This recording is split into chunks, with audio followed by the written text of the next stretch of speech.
And I will never hear from that guy again. All Didn't right. separate, identify. the Get out of my streets mentions. That was used for the COVID money, but 6.4 million of. It's a great question. of ARPA money, COVID money. Oh, that's Mark Peabody?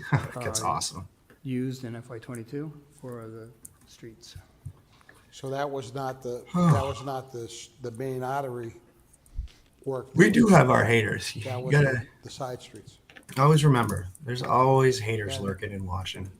Mr. Manager? Yeah, through Chief, that's Waiting correct. for us The to slip. 6.4 was CARES Act dollars. We just ARPA keep dollars slipping. that was for, we couldn't use them for. There's a lot of resourcing, and ARPA participation dollars trophies was out there, for Bill. Water and sewer Yeah. infrastructure.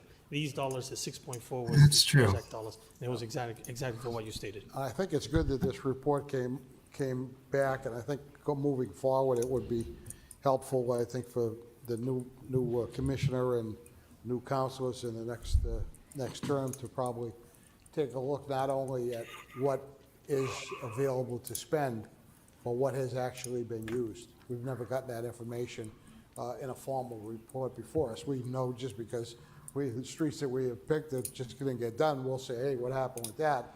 But you have to be a detective as a district councilor, and I think that you shouldn't have to be a detective. You should be able to get that information back, and if the streets are being held indefinitely, maybe the money should be reallocated to other streets, might be helpful going forward. Thank you. Councilor Hajai? Thank you, Mr. Chair. Very quickly, just want to start by thanking Councilor King for motioning for this report, and Mr. Stearns, I appreciate it. Super helpful, new information that I didn't know. Just want to ask the city manager about the recommendation on page 9, which is that the recommendation of the auditor is that if a street is selected with a utility hold, that the district councilors receive a list of all the streets that have utility hold, so that we don't go back to our residents when we make the picks, then go back and say, I'm sorry, but there was a utility hold. Is that something, Mr. Manager, that you and the commissioner are ready to move forward? To the council, Mr. Manager? through the council, to the chair, to the council, yes, absolutely. I think that's informative, and as part of the communication, again, when you as a councilors are making selections on some of these, it's important to know that information. So we're going to try to provide as much communication as possible. Great, thank you. Thank you, Mr. Stearns. Thank you. So we'll send that to Public Works. Those in favor, opposed, so ordered. We are on 11.1A, transferring information communication relative to the appointment of Hazib Mahmoud to the Worcester Arts Council. Yeah, nailed it. Just Didn't even bother. For their service, and we'll place the item on file. Those in favor, nailed opposed, it, so Joe. ordered. Now we're on the Executive Office of Economic Development. First item is transmitting information communication relative to the semi-annual tax increment financing and tax increment exemption report for the period ending June 30th, 2025. Sent to ED. Mr. Chair? Council Hajai? Thank you, Mr. Chair. I just want to say a few words about this report, and I have a couple of orders to make as well. But first, I just want to say that the semi-annual report on the tips and ties is really well done. A lot of information there that I have been sharing with residents. I do want to give Mr. John some compliments about the increased effort that his office has done to provide oversight and increase transparency. We went from plans to improve real-time public access to workforce information on each project to actually providing that to council. One of the things that I know Mr. John and the manager are working on, and certainly a concern of mine, is that I want to make sure that your office has the staffing and resources to continue this strong workforce diversity, things that our organized labor worked really hard on, local hiring and responsible development requirements in the TIF ordinance. I do want to say that for me specifically, but I'm sure for the rest of the council, it's important that we stay on top of this, especially because we have 5 taxpayer finance projects listed under construction or about to begin. So 274 Franklin Street, 1 Chestnut, 204 Main Street, 17 Pearl, and 57 Exchange Street. Again, Technically, these are this is new taxpayer funded projects. Mr. Manager, I want to thank you and the office completely for their commitment to responsible development ordinance. We know that that is one way that we have to protect taxpayers from their, for the investment that they're making, and certainly creating jobs for the Worcester residents. But what I like about this ordinance and the report that you're providing is that you're also monitoring contractors and subcontractors. It's my understanding, Mr. Dunn and Mr. Manager, that because of your compliance work on this, for the first time under our new ordinance, the city has issued a $5,000 fine to the Mankiti Group for failing to follow the responsible development ordinance. And I believe since the last report that we received, one contractor was removed from the Synergy project on Chestnut Street. And furthermore, Mr. Dunn has determined that 2 other drywall subcontractors should not be working on future taxpayer finance projects. Mr. Dunn, thank you so much for that. I do believe that the mantra of the City Council and of the office has always been to monitor taxpayer dollars, and I believe the DED office is doing that very clearly and transparently with these decisions. I would like to get in the future through you, Mr. Chair, to the manager and Mr. Dunn, if we can get back a report to all the details about these findings. For example, my motion number 1 would be, I'd like to ask for the report from the city manager on the city's compliance work, including details about any citations and fines against TIF and TIE developers over the past 6 months or since our last report, any explanations of determinations made by the city against contractors and subcontractors working on any of this project. And secondarily, as a second motion to that, I would like to request the city manager and the D office also update the semi-annual reports to City Council to respond to the requirements of the Responsible Development Ordinance, so including any information on citations, fines, or determinations against contractors working on this project. I will close with this, that I have heard often the phrase economic development should be community development, and based on the current citations on the subcontractors and the letters that the city has sent, I believe that we are well on our path. And adding this additional information on this economic development and our actual oversight, I believe will benefit the city, the taxpayers, to keep informing them how we're protecting their interests. So kudos to both of you, and thank you, Mr. Dunn. Councilmember Carlson. Thank you, Mr. Chairman. Just want to stand up and really recognize all of the work that's been done in this city, and certainly for Mr. Dunn and to the entire administration. And I really want to say thank you to the council as well.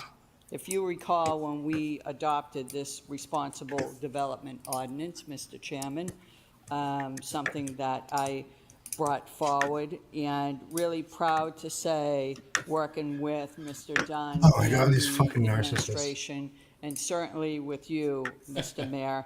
And as we know, the just crazy, first time in history, as was just talked about, the individual getting fined the $5,000. Again, I want to Wow. say thank you Fucking to knocked it out of the Mr. park. Dunn, the 5,000 city bucks. manager, and Mr. Mayor, with all of us working together to making sure that that happens. And I will say that with all of these projects, and all you need to do is look at the amount of projects, and in the report, as it states, there's currently 13 active post-construction TIFs. And the Economic Development Department and all those who work, quite frankly, under Mr. Dunn, they Every do developer a who's trying to use phenomenal my job campaign. because there's an awful lot that they actually do on a daily basis. And I know firsthand, quite frankly, as you do, Mr. Mayor, about the compliance piece of this. This is something that we've been working with the building trades on, with the compliance of all these projects. And again, we've worked with all of the trades to make sure that people in Worcester are working, and we're making sure that we're doing the right thing by all of the residents in the city of Worcester. But I'm always amazed when it's put in writing the amount of projects that we in the city of Worcester are working on.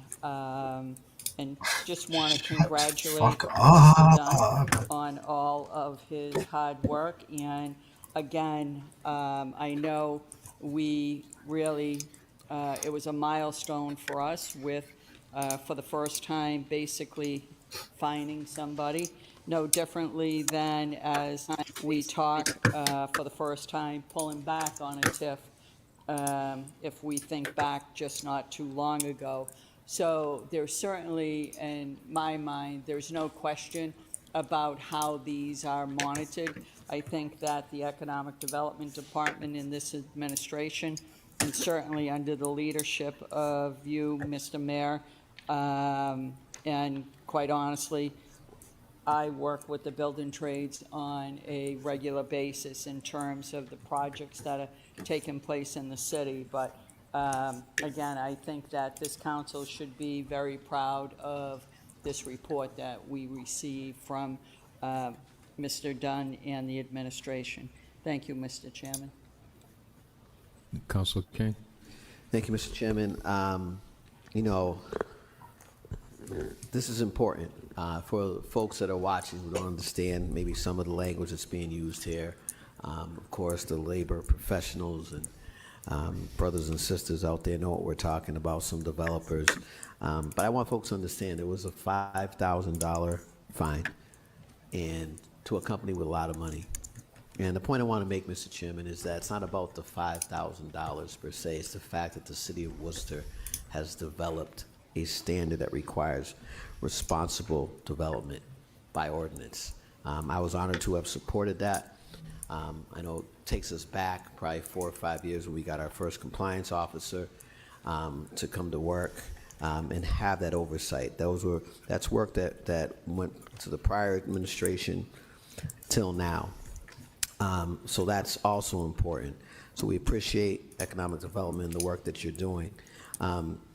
For folks that don't have an understanding, my understanding that there's no ability for any sort of clawback or anything like that with this ordinance. Is that correct through the chair? You can share to the public, you know, what the Mr. Dunn? legal prohibition or legal things that prevent that, and also if you could explain what clawback means to our citizens that are watching and may not understand. Sure, through the chair to the councilor, both in the responsible development ordinance and in our TIF and tie agreements, there are provisions for early termination of those tax benefits. We don't have, I wouldn't call it clawback, where, you know, if you use the example that Councilor Carlson mentioned from a few years ago with the Unum Group, that was the first TIF that I can recall that we terminated that TIF agreement early because of the breach of that agreement. But it's not like we looked back for the years prior when they were in compliance and tried to recapture those tax benefits that were provided up to that date. So we do have remedies, and what was more recently adopted in the responsible development ordinance are these kind of early steps or early penalties where if somebody's falling out of compliance, particularly with the construction activity, we can issue those letters of non-compliance, you know, look for the corrective action plan to get them back on track, and then issue those fines so that there's real sort of teeth behind it.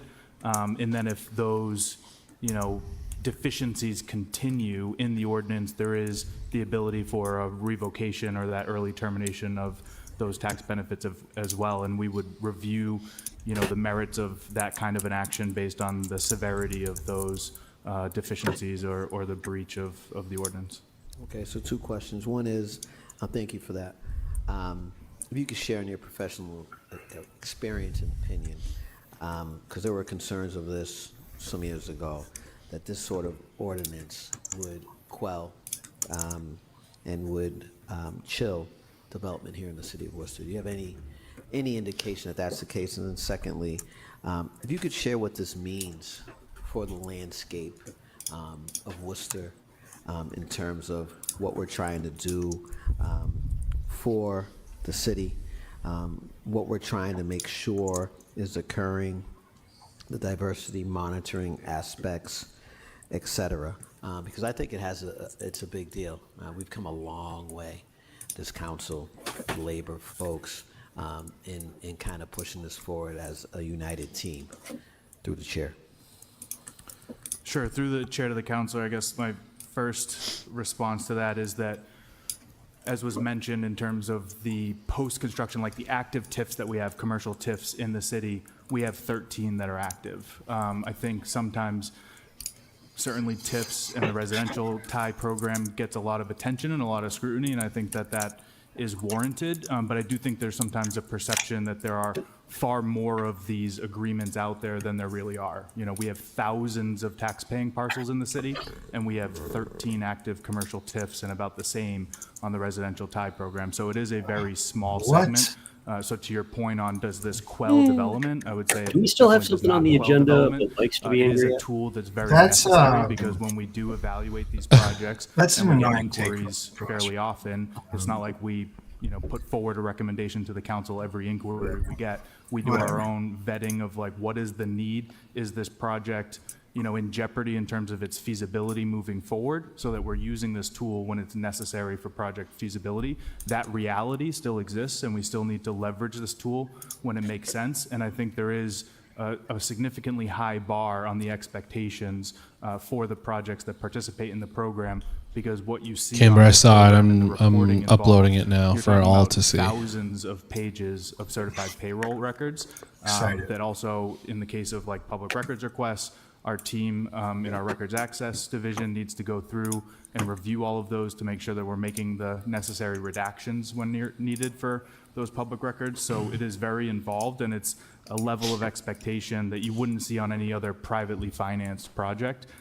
So there is sort of a playing field that we've established, a level of expectation. I'd say it's probably, if not the now you'll highest know bar, not to one of the highest bars in the state. I'd probably say it's, you know, the highest bar that we've set in the Rely state on Travis. for this. And I did share, I think we had shared it with the council. There's a nationwide kidding, organization he's called busy.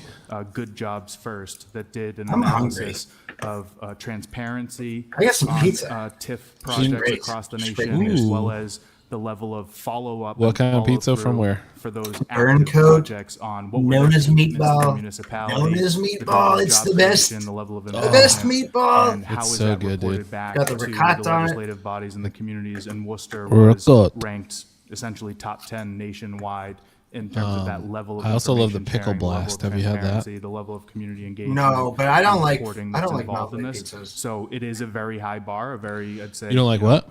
Like a leader novelty- across the novelty nation in pizzas. that, but I think it's a bar that is. You think it's a novelty reasonable, pizza, dude, but because it's when these honestly projects just a receive fucking these killer benefits, pizza. It should It's have a level of pickle expectations blast. that's got not the little- same as any other It's privately got financed crumbled. project. It's got crumbled bacon, dill pickles, and Workforce Thousand Island diversity dressing. goals are All right. broken down. That sounds- in that the sounds last- pretty good. the Fucking last, works. item Yeah. here. I can that you see it have now, gridded actually, yeah. And those workforce diversity goals are Start for to Worcester residents, roll it women, over in your local mind. jobs, Yeah, I can start to apprenticeships, envision it. people of color. And in looking at that, you know, apprenticeships is something that I push for across all trades. I think we still need to do it. And I think it's important for our young folks and people coming into the workforce. That being said, Here we go. when I look Yeah, at look at the that. workforce diversity goals for women, there's a couple here that have Wait, Great job, zero Cameron. percent hold on. on the Oh, goal Jesus of Christ. and when I look at They're attacking me. the developers, you know, They're going down the attacking list me of on the internet. 6 developers that are here in this snapshot, 8% women on the That's job, really like good, the OG. Cameron. 6%, 5%, 40. She looks like the OG that got women just on like the dealt job, her off and me. then we have 0%. And so I'm just wondering what happens, you know, in that aspect. Additionally, apprenticeships, you know, we have some where it's not applicable. The Doherty Project, looks like Curtis Apartments. But then we look again, the same ones that have 0% women have 0% in apprenticeships. You know, we have another developer, 0% of Worcester residents. People of color, looks like those are being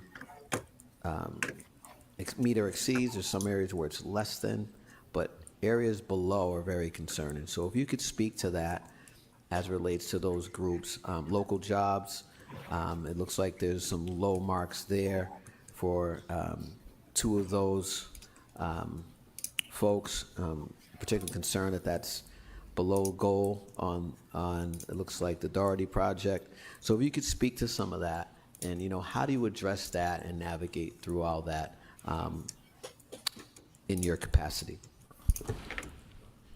Sure. Through the chair to the counselor, when we established these goals across the board, whether it be for Worcester residents, people of color, women, as well as apprenticeships, we established goals to be just that, where we want to be, not minimum thresholds or quotas of where we are today.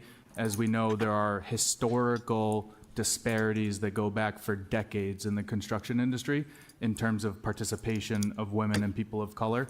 And so it takes years to dismantle that. And there are several workforce development initiatives like the Building Pathways programs and several others that seek to remove those barriers and get that participation up. And it takes years. So I would say that where we do have a number of folks that fall short of the goal, it's because they are aggressive goals.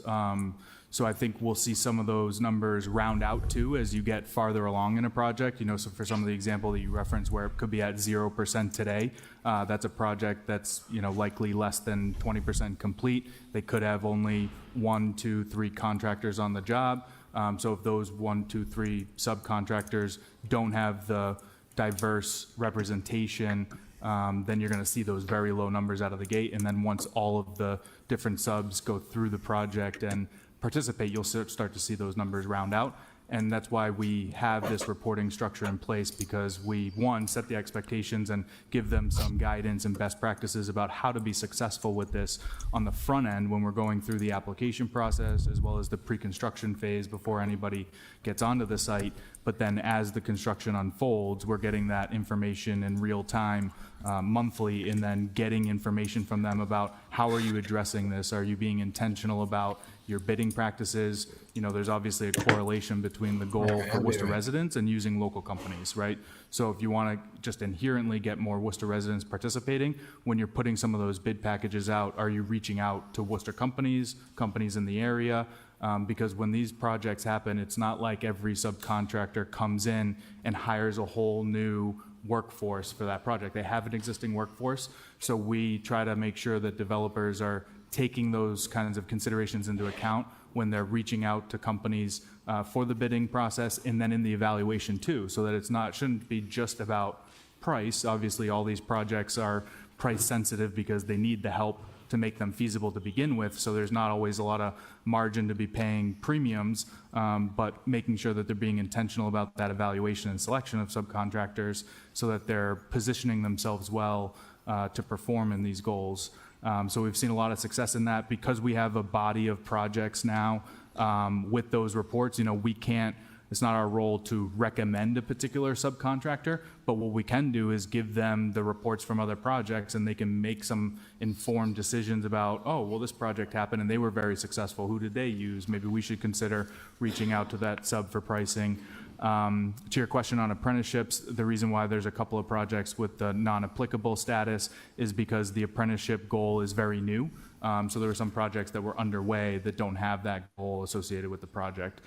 So it's really the newer ones that have that. And that 15% workforce goal is, again, fairly aggressive, because even when you look at a project that could have every subcontractor with an approved apprenticeship program, there's also requirements under the Division of Apprenticeship Standards for the amount of apprentices that you can have per journeyman on the job.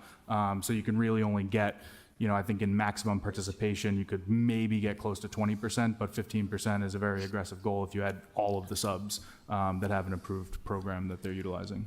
Thank you for the You're in thorough your answer. second 5 minutes. Yep, I'm all done. Thank you for the thorough answer. Just for, in all fairness for the public, this is a snapshot, moment in time, statistical analysis on that last page. So thank you, Mr. Chairman. Thank you. Okay. You refer that to ED.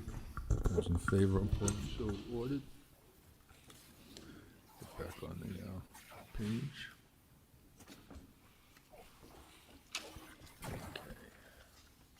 You're now on 11.4B.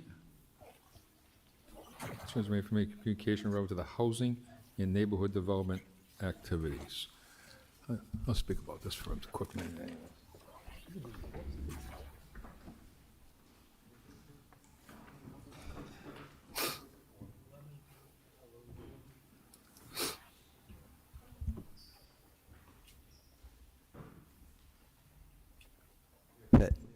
Mayor Petty.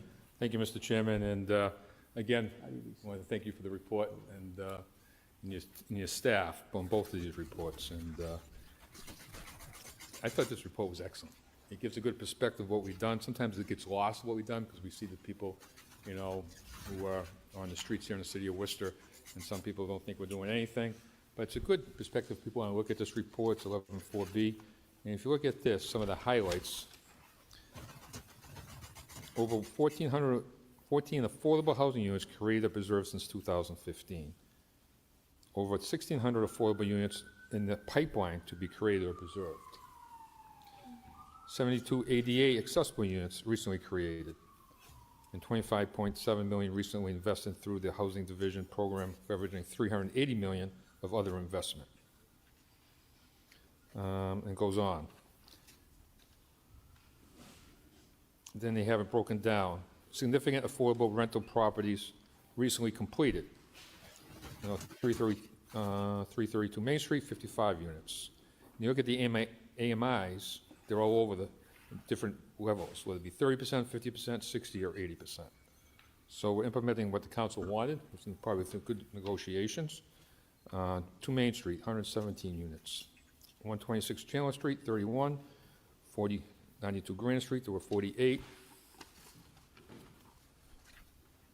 And affordable rental projects in the pipeline. You'll get Curtis Apartments, you can have 32 net new, 129 units being done. Curtis Apartments Phase 2 is going to be 116, and on it goes. 11 Seaver Street, 49 units.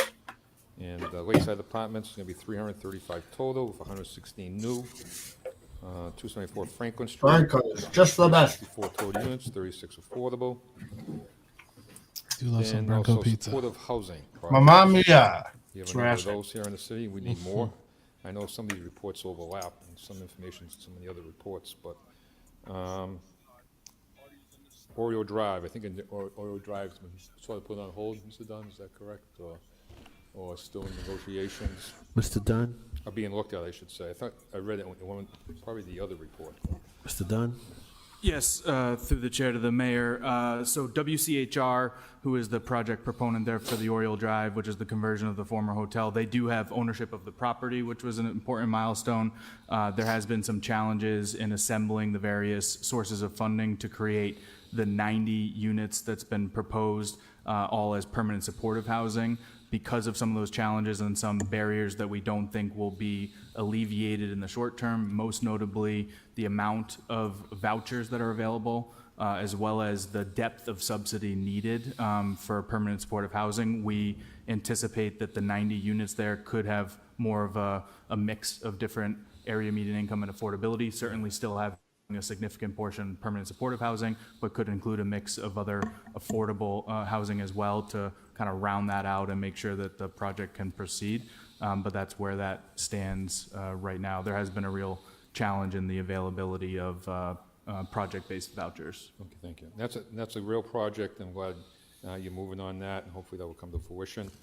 You know, home ownership is important. Habitat of Humanity, we've done several of those in several different neighborhoods here in the city of Worcester.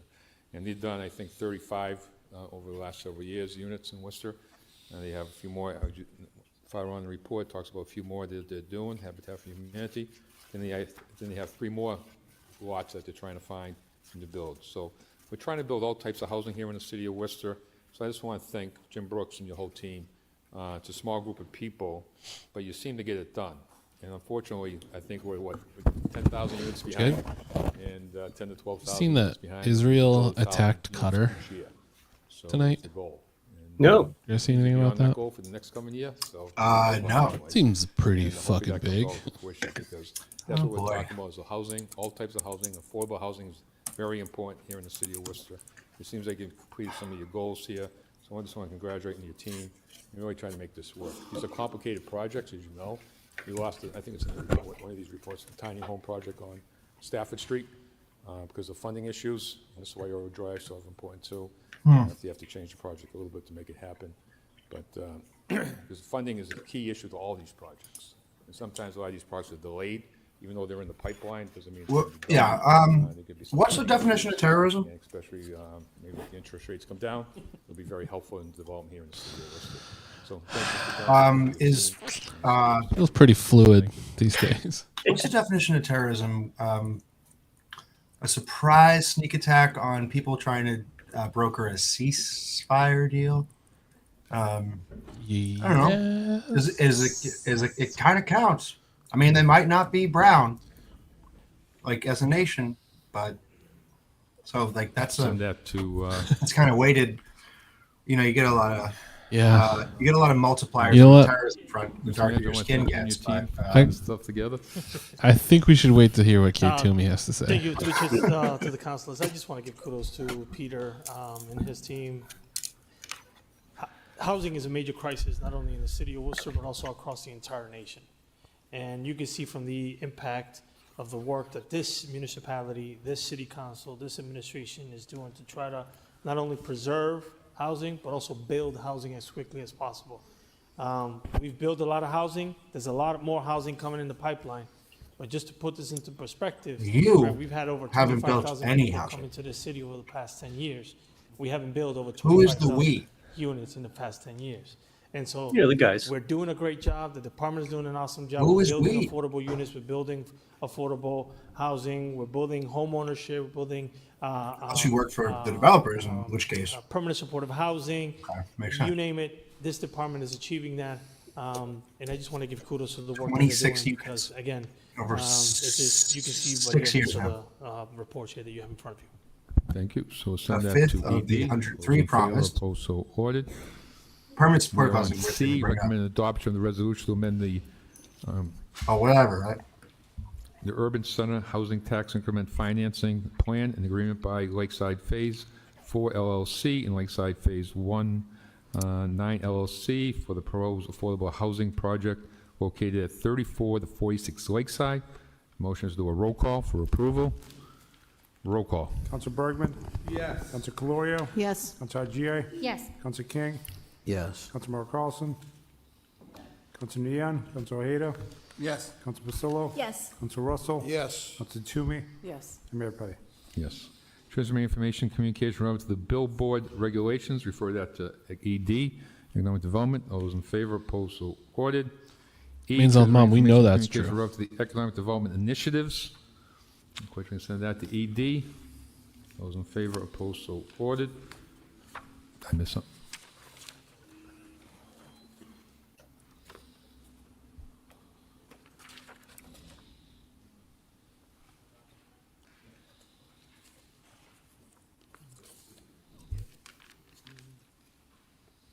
Okay. We're on Fire Department, transmitting information communication relative to the Worcester Fire Department strategic plan as relates to the Emergency Services Consulting International report. We'll send that to Public Safety. All those in favor, opposed, so ordered. We are on the Law Department. Recommend the adoption of the proposed home rule petition, authorize the municipality to adopt a zoning ordinance requiring institutional master plans. Councilor Merrill Carlson, and the motion is to adopt on the roll call. Go ahead, but you can speak. Thank you, Mr. Chairman.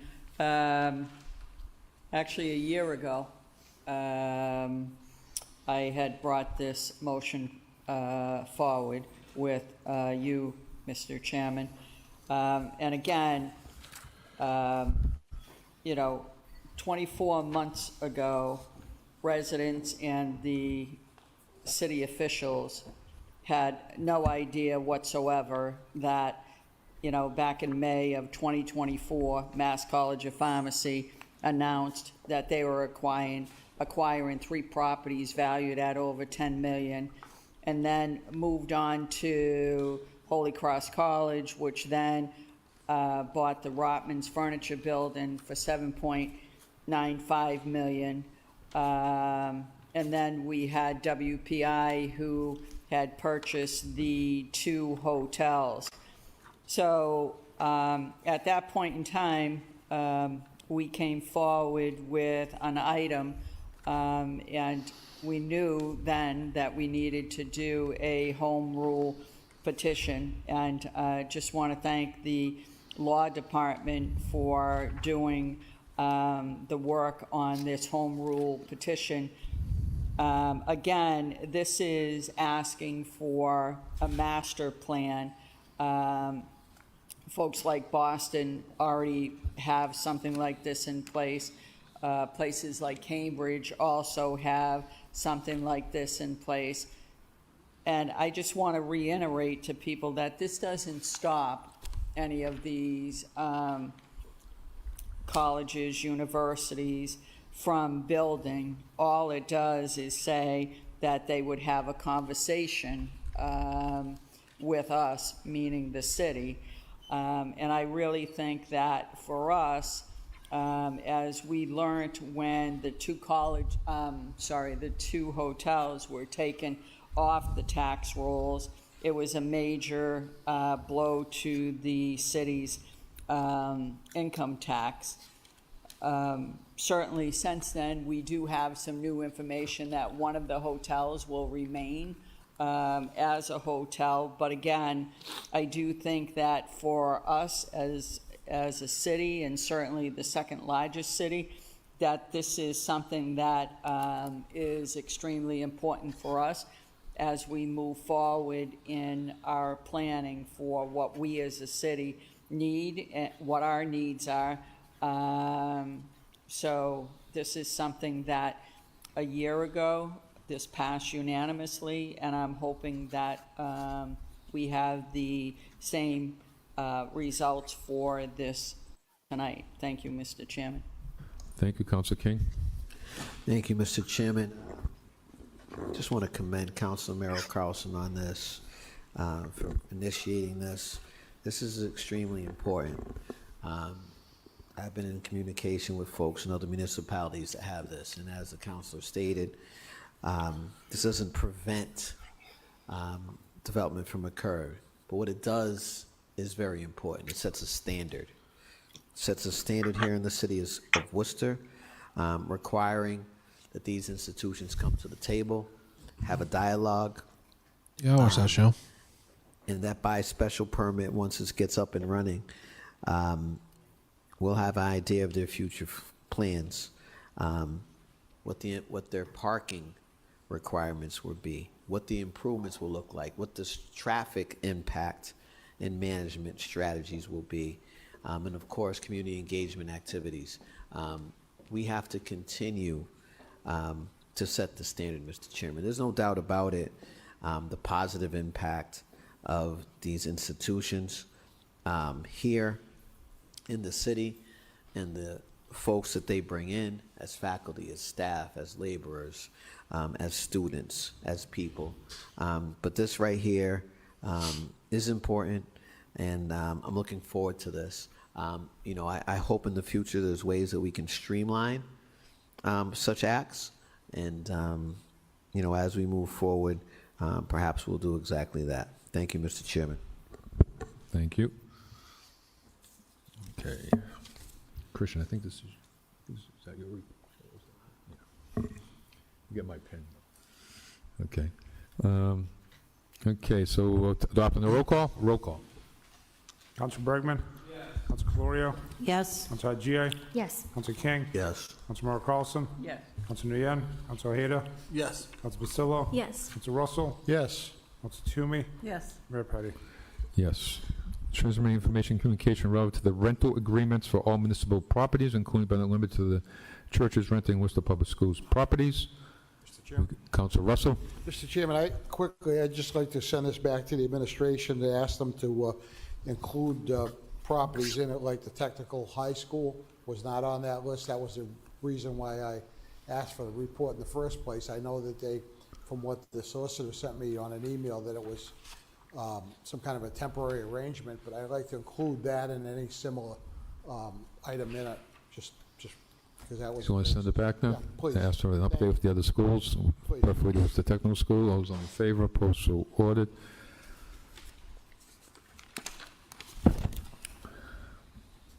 Finance items, we have 11.35A through F, 11.36A through, what's this, A? B, and 11.37A through F. The motion is to adopt these on a roll call. Roll call. Council Bergman? Yes. Council Calorio? Yes. Council Gia? Yes. Council King? Yes. Councilmember Carlson? Yes. Council Nguyen? Council Ojeda? Yes. Council Pasillo? Yes. Council Russell? Yes. Council Toomey? Yes. Mayor Petty? Yes. 12B, request the manager, request Commissioner of Transportation Mobility, conduct a traffic study in Bellevue Street from Pleasant to Chandler. Councilor Ojeda. Thank you, Mr. Chairman. I know some of these traffic studies take a while, and I guess a question through the chair to the administration. Is there anything we can do in the meantime to help with some calming measures? I know sometimes the WPD puts up I forget what it's called, but it reads the speed of the cars. If there's something that we can do in the meantime while we wait for the traffic study, because met with a bunch of residents there, and that's a concern that they have. Around the corner is, I believe it's 425 Pleasant Street, so they come around the corner pretty fast as well, and you have some, older people trying to cross the street. So there's been some issues over there. I've been experiencing, I've seen it myself. So in the meantime, as we wait for this traffic study to be conducted, is there any ideas or anything that we can do? Yeah, through Chair to Council, we'd be willing to explore any potential short-term kind of activities that we can do to try to prevent or limit the speeds in that area. Okay, thank you. Thank you. So send that to the manager. All those in favor, opposed, so ordered. Request manager, request Commissioner of Transportation Mobility conduct a traffic study on Malden Street to determine appropriate speed calming measures that can be installed throughout the street. Council Pasillo. As it reads. Those in favor, opposed, so ordered. Next item is D, request the city manager provide city council a report concerning the safety protocols required for motorists using e-bikes and scooters, including information concerning where said motorists are required to drive, as well as whether said motorists are required to Especially wear at this time of helmets night, Jeff. when operating their vehicles. Further request the manager consider an education campaign around such requirements to ensure safe roadways for all road users. Council Corio. Thank you. I think it's a little confusing because now we have more motorized scooters, motorized bikes, and a motorized bike can go pretty fast, can go, can whip, down the street. And I find that when I'm driving, I see people on the sidewalks, in the bike lane, in front This is of gonna be cars. so I unintelligent. wish you no just kept helmets. describing It would be ways really to say that advantageous if they we just drive had fast. a comprehensive report You know, it can to whip say down the street. what- It can what is zoom legal, what down isn't the legal. boulevard. And, I know there's some municipalities fly that require down helmets, the avenue. for some people on the motorized vehicles. And I think that now that more people are driving or using the motorized vehicles, it's important that we look over this and maybe make a decision to how we can protect some of our drivers on the street. Thank you. Thank you. Send that to the manager. All those in favor, opposed, so ordered. Next item is requesting manager provide council report listing all vacant lots in the city that are city-owned. Council Hajai. Yep, thank you, Mr. Chair. Just like to expand and amend the order to be a little bit more specific what I'm looking for. What I'm looking for is a full list of city-owned, city-controlled sites, including land owned by Worcester Public Schools, any empty parking lots that the city owns, and any other city lease parcels. The reason and the genesis for this report is I met with the folks at WCHR today to talk about the pivoting of the previous project on Stafford Street to something else. We talked about the project on Claremont Street. Obviously, in District 5, we just welcomed 19 units on Winfield Street. And part of the work that I have done doing national research and writing briefs on this kind of projects is that we don't have, as you said, not just an obstacle regarding finances, but we also struggle with finding appropriate sites. that are small-scale developments that the neighborhood won't feel threatened by, and that most importantly can replicate what we did on Winfield Street, on Claremont, and other places where we've had small-scale units. So what I intend to do with this list is I want to have this list available for the nonprofits, for the CDCs, but I would also like to have an idea of what are the potential sites that the city owns or leases or controls that we can potentially use to expand our replication of the projects that we saw on Winfield Street and on Claremont. Thank you. Send it to the manager as amended. Those in favor, opposed, so ordered. That the council of the City of Worcester does hereby amend the meeting schedule to cancel its meeting on November 11th, 2025, in observance of the Veterans Day holiday, and make November 18th, 2025, agenda a joint between the City Council and the City You guys didn't anticipate Veterans Day? Those in favor, opposed, so ordered. Okay. Request the city manager conduct a staffing analysis of the city's inspectors to determine whether additional best practices used in other municipalities could benefit the city in ensuring proper coverage that allows the city to keep up with the construction and permitting associated with the growth of the city. Council Pasillo. Thank you, Mr. Chair. So I want to start by saying, you know, DPW does a really great job, and from our clean water to our trash pickup in the streets, I know that they're working really hard. But Worcester is growing. We've gained 25,000 new residents since 2010. The projected population for 2030 is 235,000 people or more. And this really puts a stress on infrastructure demands. So roads, sidewalks, ADA ramps, utility work. We have 437 miles of public roads. There are 525 miles of sidewalks.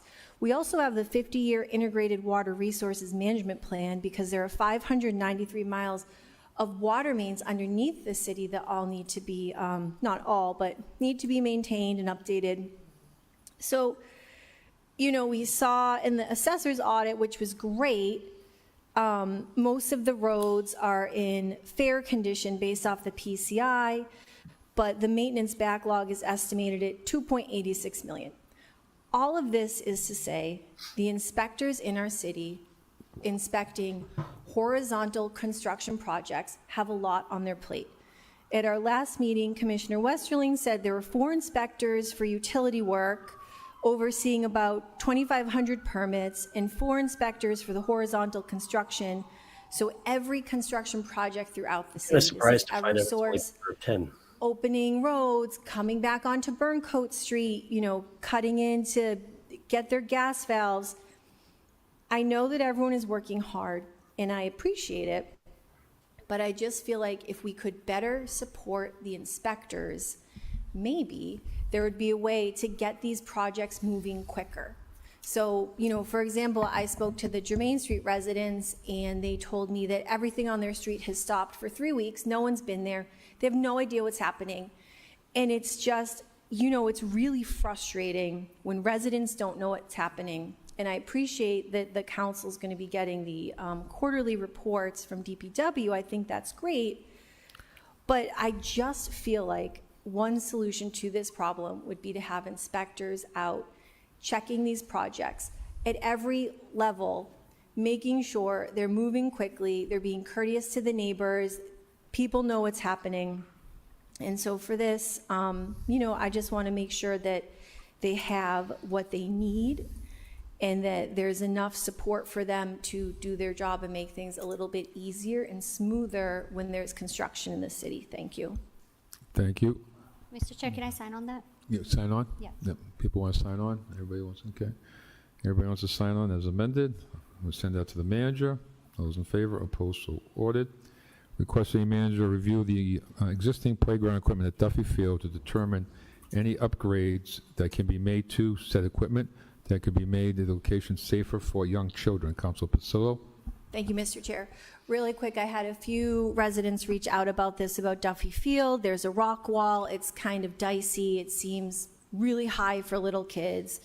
You know, a little boy broke his arm back in May on one of the equipment, some of the equipment in Duffy Field. So basically, Duffy Park. bless you, if there's any way to just see if there's any safety improvements that can be made for smaller kids. Thank you. Thank you. Rubber sidewalks. Manager, all those in favor Gary of Rosen on the proposal council. ordered, request city manager, Commissioner of Transportation Mobility, provide city with a presentation. All in regarding due plans to time, create a Brendan, rotary all at in the due intersection of time. May Street and Chandler Street in the vicinity of Worcester State University. Council Bergman. Thank you, Mr. Chairman. Every so often, we sit on this council and these projects seem to come out of nowhere. And then there's always a response, well, we had meetings, we've had notifications. I checked with the clerk's office and I checked elsewhere. And I know that the plans are in place at the 75% level to have a rotary with the intersection of Pleasant and, Chandler and May, across from Worcester State University. The plans not only would create a rotary, but would eliminate dozens and dozens of parking spaces in an area where parking, we've had issues in front of Worcester State parking for years that I've been on this council. It's been quiet lately, but if this goes through the way it's planned without further discussion, we'll see those complaints, I would imagine, again. So I don't know, I know we're not going to resolve this today because there's nobody here from Transportation Mobility, but I don't know how we can get to the 75% level with nobody on this council having a serious discussion about the ramifications of what a rotary is going to do in a heavily congested area that's been problematic for years, that's next to a college with parking problems. I don't know how we get to the 75% level without having a conversation about that. And what I fear is the answer is going to be, when we do get the answer back, well, we're already so far beyond at the 75% level to do anything about it that we're just going to go through and get it done. Now, maybe I missed some notifications. I looked long and hard, talked to the clerk's office, consulted with some neighbors, and nobody recalls ever having a meeting about this. This is hard At least to not in the listen last 2 to. or 3 years. And I understand Well, Bergman COVID happened, complained but about it happened long enough ago to make me really puzzled how we've gotten this far with a plan that will have major impact on the west side without having a discussion about it. Thank you, Mr. Chairman. Can I speak on that? Council IGI. Yeah, so we did have a meeting. We had 2 meetings, actually. Council Coloria was present with the Mass DOT folks. For clarity, this is a Mass DOT funded project. Correct me if I'm wrong, Mr. Manager. Through the chair to the council, that is correct. This is a Mass DOT project tip program that has been funded. We've been working with Worcester State and the community. We've done neighborhood meetings. We've had a number of conversations with Worcester State. The city right now is at about a 75% design phase. Once that design phase is completed, then there's, my understanding is there's another conversation that happens with community. But right now, we're currently where we're at. There is elimination of some parking, but there's also an addition of parking that's added to not only in front of actual Worcester State, but also within the vicinity. But right now, there's further conversation with Worcester State because there's potential considerations of shifting one of the rotaries, which could potentially add further parking into the area. So again, there's still discussions in the actual design, just as recent as 2 weeks ago that I was involved with directly with Worcester State on the perspective of potentially changing some of the reason designs. Again, these designs happen with the engineers, DOT, they come forward to us, then we come and present them to the council floor. Yeah, thank you, Mr. Manager. I've also spoken with Worcester State and have had conversations with Mr. Herron on their the changes that are going to be there. I just want to remind council that this project actually originated back in 2017 when then District Councilor Wally recommended this as one of the TIP projects that gets funded by the state. It's taken a pretty long time.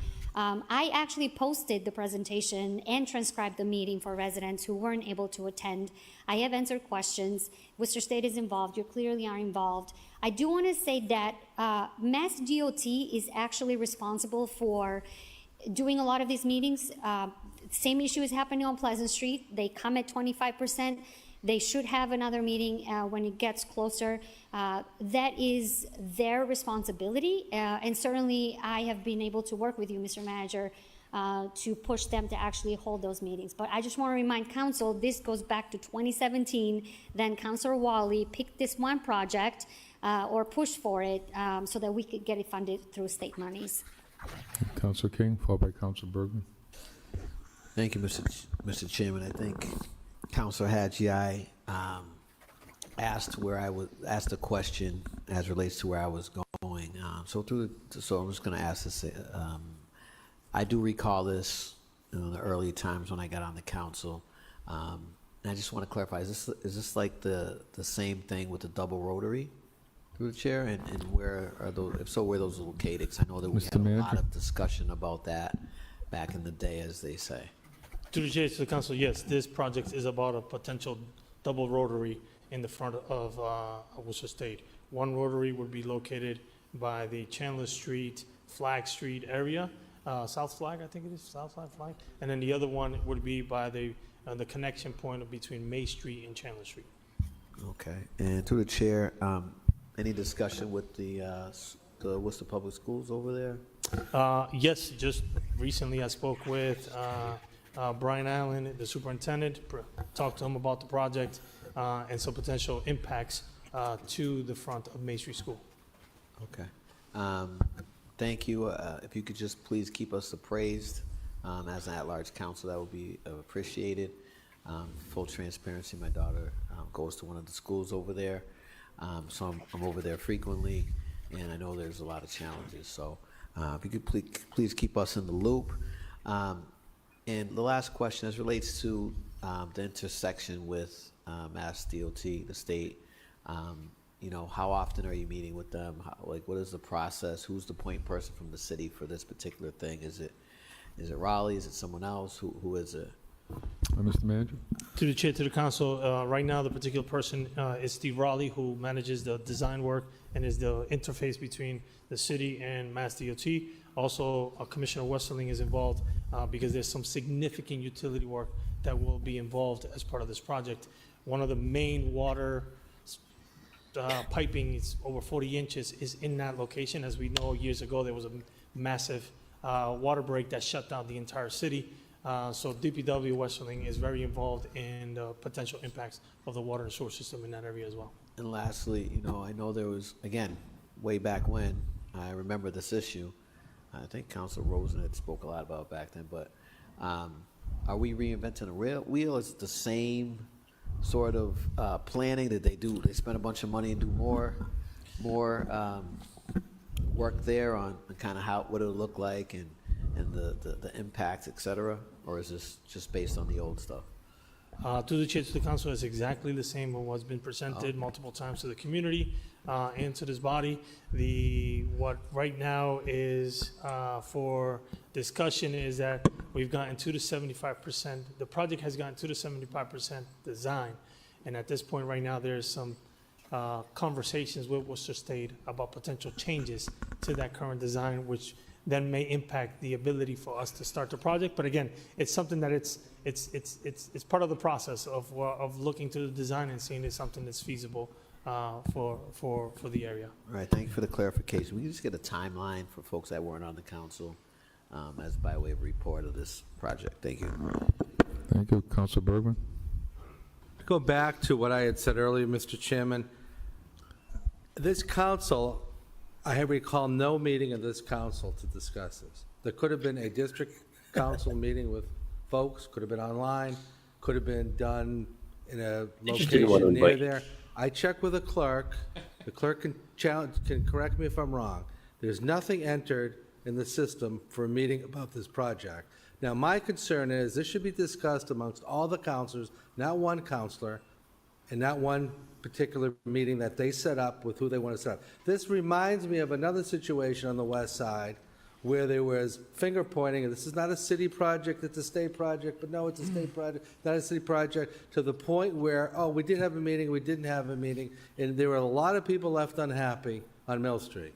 And I'm just suggesting this has the potential to be a lot more problematic without there being a real discussion on the council level about whether or not this does or doesn't make sense. But of course, it's almost too late now because it's 75% done.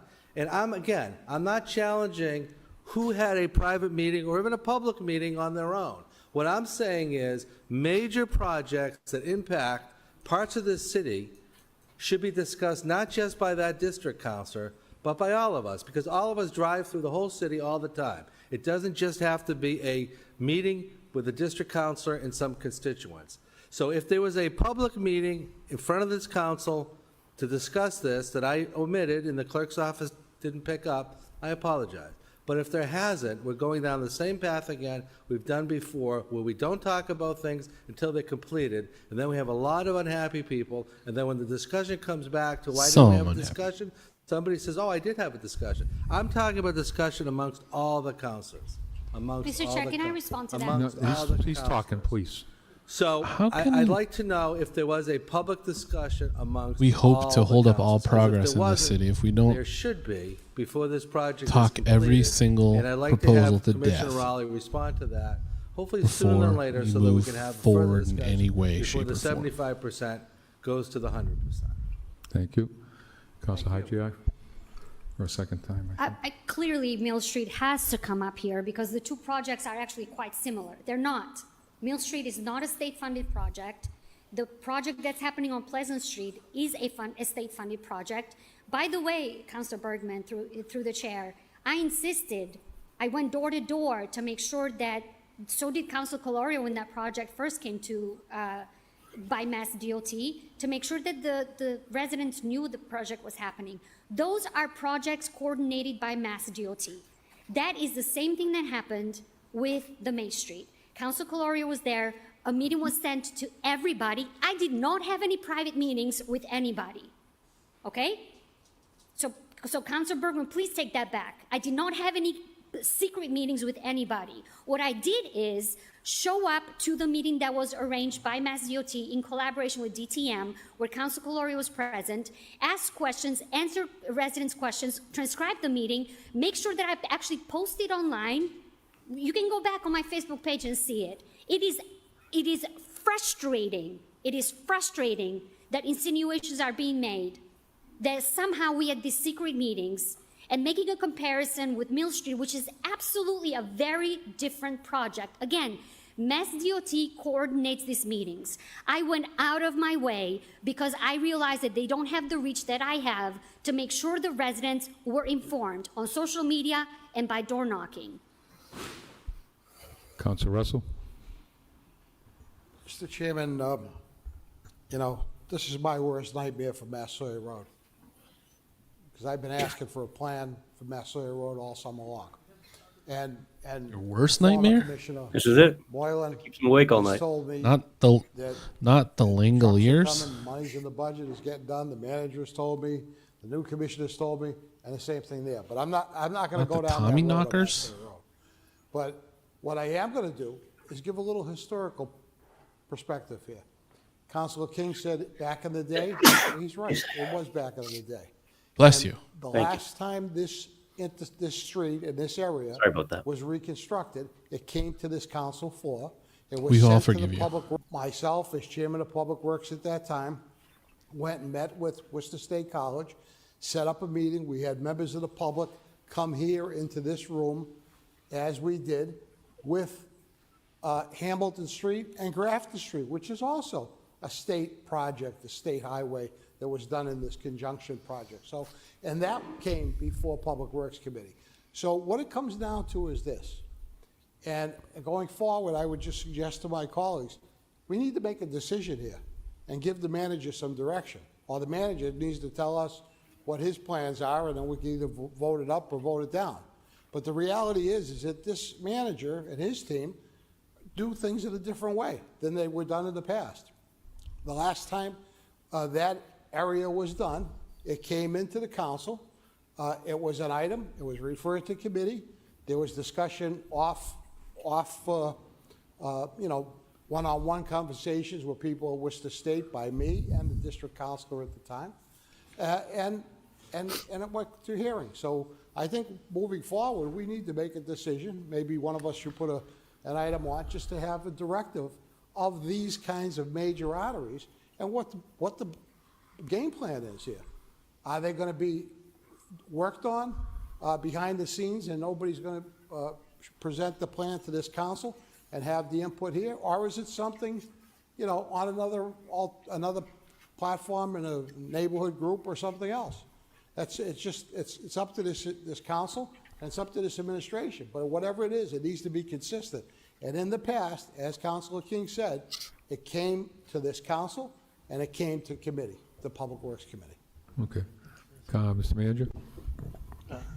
Through the chair to the council, I will be happy to come back with a report on what has transpired over the past 7 or not 8 years regarding this project. Because my understanding, I was not the city manager at the time, or DPW commission or anything.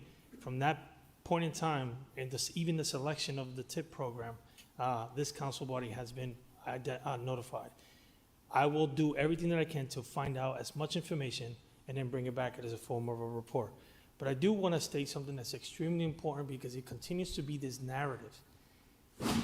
It's been one project where we messed up in communicating to this council body a redesign of the street, and that was Mill Street. And I confessed to that here, and I'm confessing it again.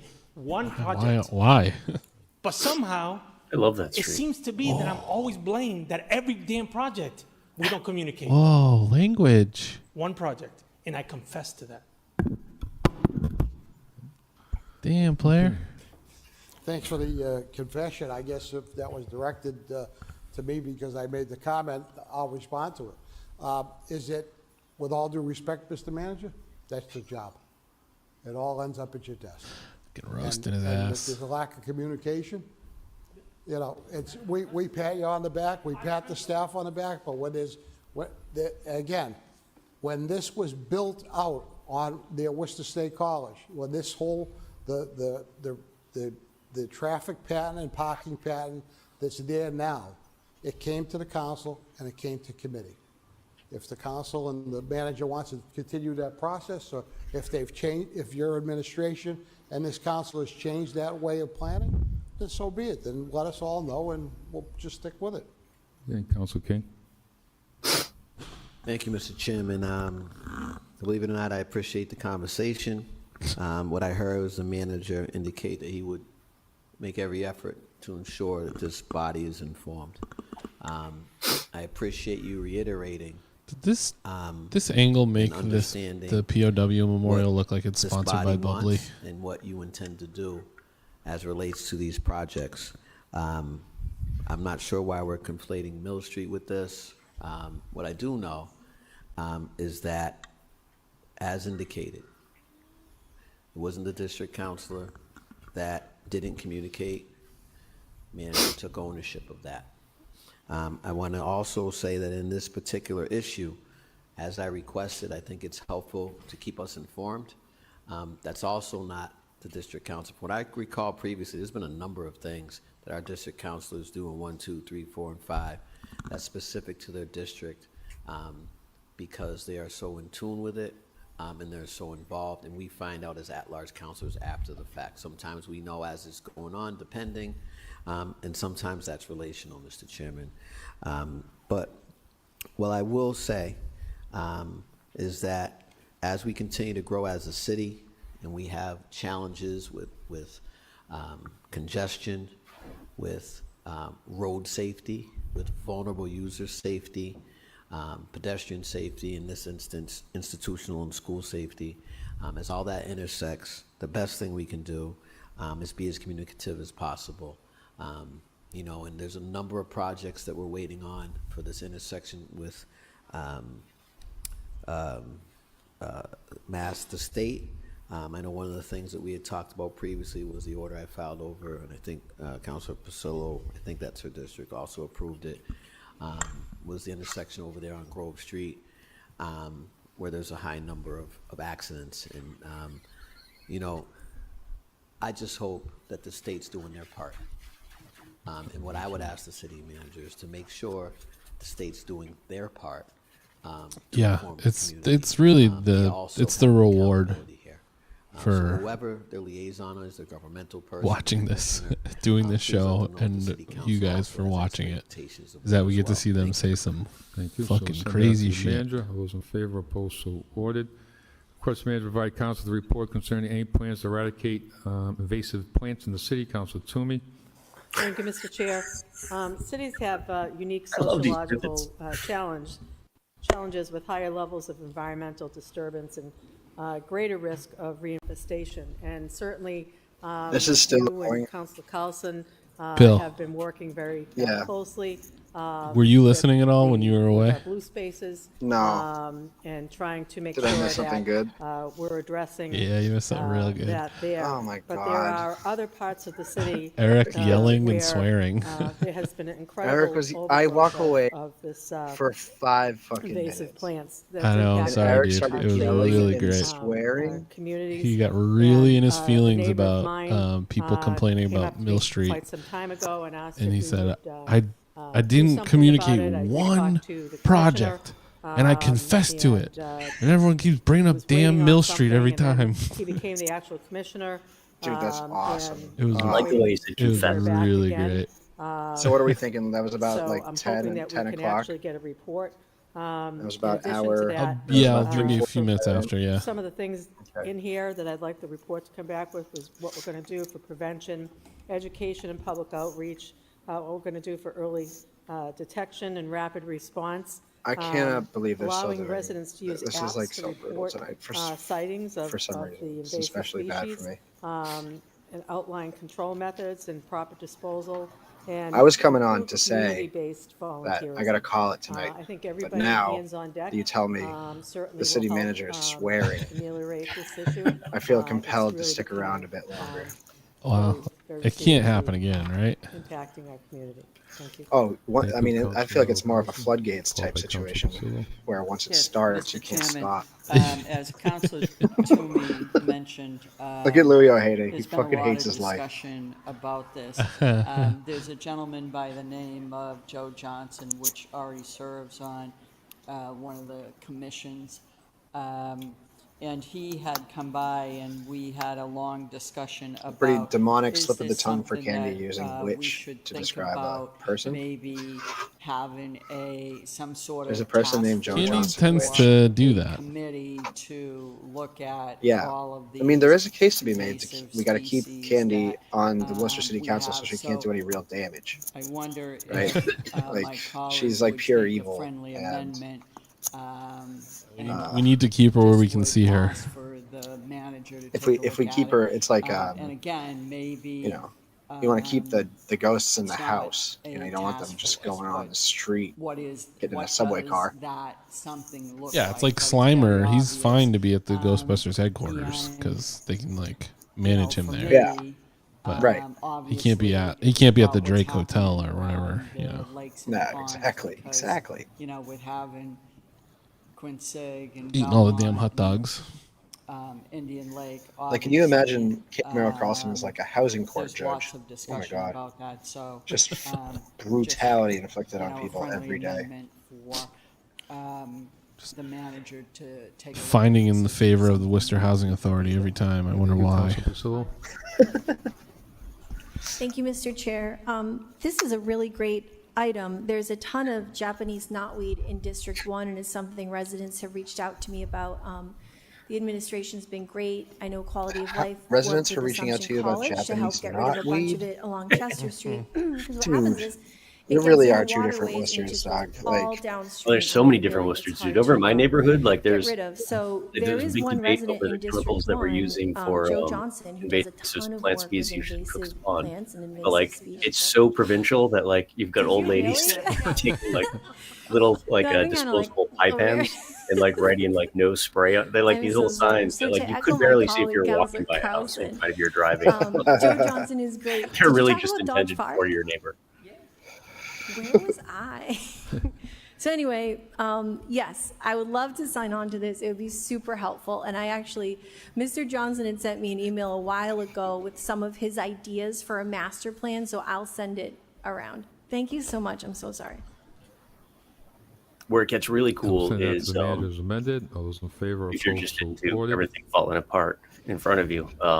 Request the city like manager what's provide allowed council with a report for concerning the status of chemicals changes to deal to the with stations alerting United in a way States of quiet widely different stations, than what's which will allowed, like reduce the everywhere else negative on Earth. physical and mental health impacts on firefighters. Said efforts should So like, include having like the signs, conservationists find pre-announced themselves in these really soft confusing messages, fucking knots. Like, graduated lighting, and rid of the zoned invasive alerting. species, Council but you Toomey. can't actually use anything, but Thank you, also Mr. won't kill Chair. the children.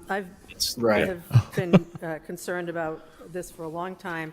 If any of you have spent any time in a fire station, the noise level is crazy. And now, Oh, now you care about there's actually- firefighters. Last year, there was a report that came out, a pretty extensive one. You that rotten was, son of a bitch. Identifying that in many firefighters that are in stations where they're announcing every call over the loudspeaker and bells and all this other stuff, that there's even PTSD. It's impacting people. I don't think we need to do any more about firefighters catching on fire, but the speaker is too loud. In Firefighter magazine, there have been a number of columns. I've talked to firefighters about the issue. I've talked to the chief, and I think that's you just something fucking that, I get it for the dog. articles. You talk to the chief, or you just fucking Thank you. just Yeah, dog walked. Favor opposed, so ordered. try to get him to Request that the man provide say the city that council no report one will concerning die in a any fire plans ever around again. crosswalk enforcement in the city. As it reads.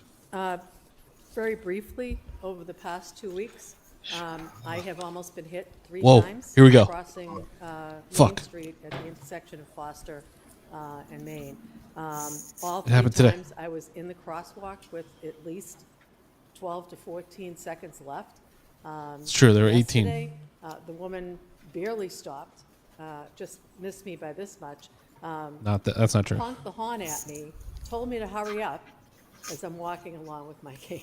I have 12 seconds left, by the way. And, Called her an and asshole. then gave me a nonverbal gesture as she walked by. You hit her. As You if tried I to hit her was car doing with your something wrong. Where we have all the students. This is coming amazing. back I'm and so all happy. that. If this is- I think if it's this really is how she important, talks about especially on this, Main Street. People just aren't paying attention. pretty much And lying. they're driving right through. For some people, they think that a yellow Oh, light There she is. means go, or not to slow down. So I think this would be helpful, not only on Main Street, but on our main arteries. Now she's lying about Hopefully- what happened, and I don't hopefully like I'm that. not being targeted.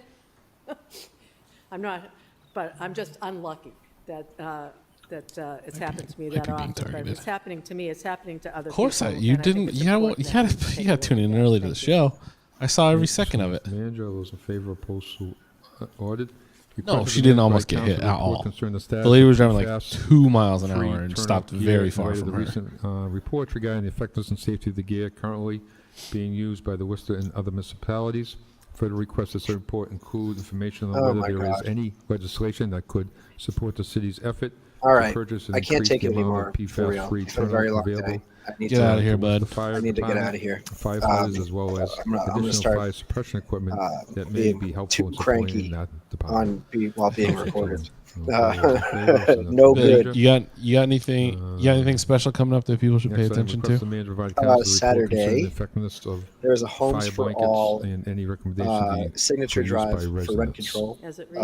Those It's in the favor, kickoff opposed, event. so Then you ordered. get $100,000 Request manager provide signatures council the report concerning before the current November condition of the statewide. city's Worcester Police And that is Department taking place in fleet. Worcester, Said and then at report Steel and should Wire, include information 7 o'clock, concerning what is needed to election ensure that the squad city is after able to party. maintain Go to maximum Worcester Sucks. performance of the fleet. Council Dot Toomey. email. Go to the Mr. most Chair, recent we post that I did, wrote. There's a flyer in recently, there. Get delivery of And come out, I'm not come sure out, do the exactly how signature many, event. but some, I'm going to try to do the maybe signature 10 or event. 12, Just have to go out and cruisers. get those signatures, and then But I believe that they were delayed. 10? come have a drink or Thank two you. with us. I believe that they were delayed. It was a delayed delivery. That's all. Wonderful. These All vehicles right, Bill. are being used Have a primarily wonderful All right. night. We'll see you soon, bud. and, Bye bye. Good night, Bill. we really need to focus on trying to make sure that we're maintaining them, and that we're also turning over the equipment so that we can have good fleet management. Probably. I It's didn't. really I didn't see important the that when lady an flip officer the gets gate in off. to their cruiser, that they I know didn't that see the they can person rely inside on the car that, at all. I thought it was vehicle I thought it was a for dude. safe transportation, and I think it's important that. That's a we- complicated one, right? Because I mean, everything about the interaction, All those in it favor, is right. opposed, so ordered. But you should still be allowed to Request manager flip work it to off ensure all anytime you see it. construction projects Like, those could have occurring in been the that city person's having, head. They could have been two completely Right. That's what I'm different- saying. Like, That's what. Like. communicating Yeah. through I think. I think a lot of the beeping and Hey, flipping. fuck you. information regarding said construction. And you want to council hit the horn to council. make sure she sees you. Thank you, Mr. Right. Chairman. Right. Yeah. I mean, I think we're reading a lot into this person's actions that I don't know if it's really fair to yet. Mr. Chairman, all of these construction But I will say, projects, Kate is right. She was in the crosswalk. It was a red light. She had certainly we need 15 to some 20 seconds left communication. on the Currently, light. right now, we have a business corridor that's going through a major construction project. And we need to, a few years back, we had a Phil Nidry who would knock on the businesses' doors and knock on the residents' doors to let people know what was happening that day, as a matter of fact. But the amount of, or lack of communication in the Shrewsbury Street area has really been extremely tough on all of the businesses. There's been lost revenue down there, and quite frankly, the odors that are, for whatever reason, being transmitted down there is horrific. People cannot even any longer eat outside. Never mind, you can't eat inside.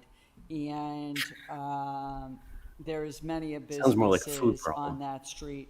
But it's not just that street. Somebody talked tonight about it's been 3 weeks. Nice. And I've spoken to the manager about this. I mean, Vincent Street, at the top of Stanton and Olga. Yeah, They're I think going swinging into the cane 5 was months. actually fucking cool as hell.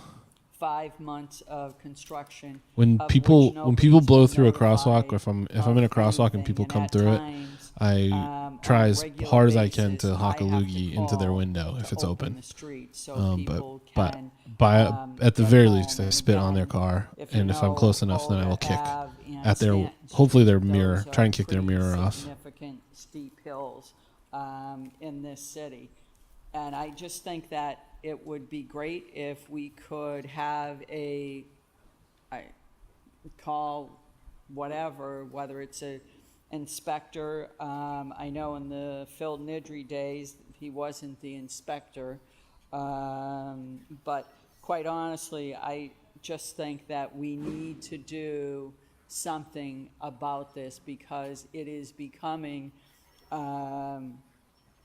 several times a day occurrence, because whether it's happening on Vincent Street or whether it's happening on Shrewsbury Street or whether it's happening on Frank Street, between the mail carriers not being able to deliver the mail or UPS not being able to deliver, we need to do a better job. Thank you, Mr. Chairman.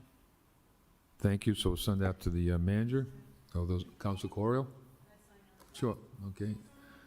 Okay, everybody want to sign on as amended? We'll send that to the manager. All those in favor, opposed, so ordered. Request the same manager of Public Works and Parks review the area around the Lake Ave pumping station to ensure that the foul odors at the location can be alleviated. Councilmember Carlson. Yes, Mr. Chairman, there's been a significant amount of work that's been done through some of the challenges that we faced on Lake Ave. The people now that live inside of 65 Lake Ave, the odors coming off of that pumping station are worse now than they ever have been. And Should call it a they have dumping been station. told Am I right, over fellas? and over, and when Senator Moore and myself worked to get the $5 million for the pumping station, we were told that the smells basically would be gone. And now those smells are back tenfold. And every Again, time you should they have to say describe these something, smells to they us. I feel can't really as if visualize it's it. being dismissed. We need to look at that. Why is it that that pumping station is putting off the odors that it is? Property. Because I know this year when people were down on the lake on their boats, they also talked about the odors coming off of that pumping station. So whatever's happening there, and before I close, I also have 12Q on here. I know, we're going back to that, yeah. Okay, thank you. So send that to the manager. All those in favor, opposed, audit. 12Q, city manager requests Assistant Commissioner of Public Works and Parks ensure any master plan associated with Poet Hill include work to be done with the neighborhood stakeholders to install a plaque listing all the poets associated with the location. Councilmember Carlson? Yes, Mr. Chairman, one of the gentlemen from the poet historians, I met with him this past week, and Poet Hill, which is where this massive project is taking place right now, there's many people who don't know, but in the north end of North Street, Edgeworth Street, Sigourney Byron, and all of those streets, those were all named after famous poets. And yet there's nothing in that neighborhood that marks that it is a neighborhood of streets Wow. named after poets. So That's really what we were looking amazing to do and is special that putting they some type of named a plaque bunch of or streets what does after that some something- poets. Something look like recognizing all of the poets. Thank you, Mr. Chairman. Thank you. Send that to the manager. All those in favor, opposed, so ordered. Downtown there's a bunch of streets that are named after trees. I guess we should have a fucking plaque about that too. Or just some trees. Chapter 59, Section 5, Clause 54, for the purpose of establishing. I don't want to get crazy. Minimum value of I think just a property plaque subject to taxation that threshold says of somebody $10,000. decided to name all these streets Further, after city a similar manager thing. Report information concerning additional strategies and follow up on the potential unreported business tracking for newly incorporated business entities and comprehensive business tracking systems that are currently in play in the city. Further request that report include information concerning the city's personnel, property team performance metrics with confirmation of $2 to 14 million in the untaxed personal property tax account. First, the report. They should, you know what they should do for the poets, King? the Poet Hill streets? Yeah, I recuse They myself. should have each Okay, street Council should have like a Ruffles sign on recused it that himself for the says like what poet's last name Thank you, is Mr. named Chairman. after. This particular item Should say like is Byron Street, a proposal so that people know it's named after that Byron. this council, once we receive a report from the city manager, I'd like this to go to the manager, that we will consider a targeted property tax exemption to support local businesses, which will also, at the same time, enhance municipal efficiency. This is an opportunity, Mr. Chairman, to give our smallest businesses tax break, an opportunity to get smarter about our small businesses. Mr. Chairman, if approved and when approved, this particular exemption will impact 3/4 of the personal property accounts in Worcester. A huge number. This would eliminate administrative work of city government, eliminating that headache. This will result in more business growth. This is an opportunity that might have for made us some to sense, reinvest Mom. in small business. Not Probably just too much to talking ask about for. it, but actually doing it.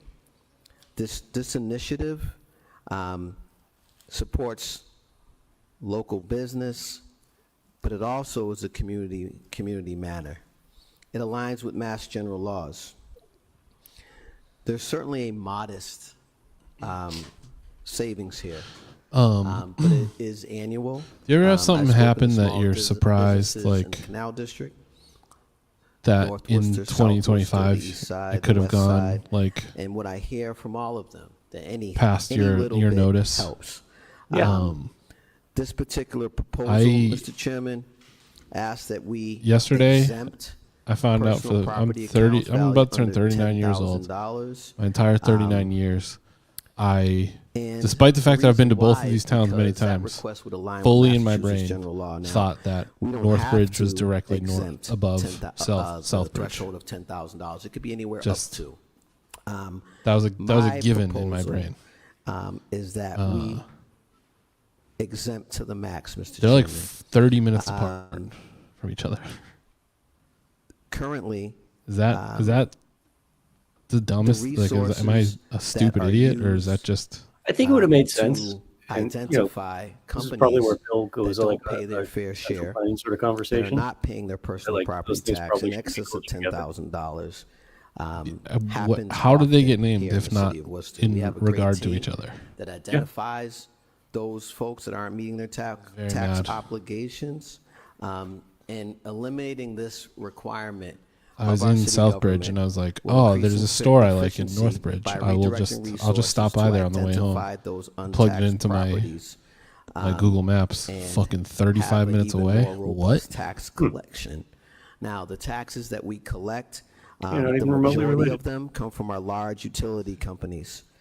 That Should have been the same bridge. that will offset by its new growth this exemption. This will not come from a residential tax rate. It will not impact it. I like part of that report back to specify the offset aspects of this. Again, the new tax growth from identifying personal property taxes for our three major utility companies, Mass Electric, New England Power, and NSTAR, will pay for this itself. Mr. Chairman, this will demonstrate a commitment to our local economic growth. Smart governance, it's thoughtful policy making, and it will project savings of close to $500,000, $500 million over the next 10 years, streamlining a supportive environment for our business folks. Mr. Chairman, I've received a number of responses from small businesses. I'm going to share just one of them. This is from one of our small businesses. I strongly agree with this, says this business owner. After the city spends a number of dollars to calculate and collect, I have to pay my bookkeeper, she says, to deal with all of this. And there's a number of surveys and things of that nature. I'd like, as part of that report, the savings that the city will experience as a result of eliminating this. My understanding and my ask through the city, through the chair to the city manager, is, do we have a time frame within which we can get a report back for council consideration? Mr. Manager? Through the chair to the council, I know this is something that has been brought to the council floor previously, and so this is something that the assessor and the current chief financial officer have been reviewing and analyzing. We are prepared to bring it forward as soon as possible, hopefully next council meeting. Thank you very much, Mr. Chairman. This will give tax release to close to 3,000 business accounts. 3,000. You know, this will also help folks who have triple net leases. Triple net leases are those leases that include taxes and insurance, et cetera, from folks who are renting, small businesses that are renting from a landlord. So, you know, that's often an additional barrier. So those people who are paying the triple net leases will also experience a tax break annually, Mr. Chairman. And I've had discussion with members of our delegation of elected officials and exploring increasing that exemption.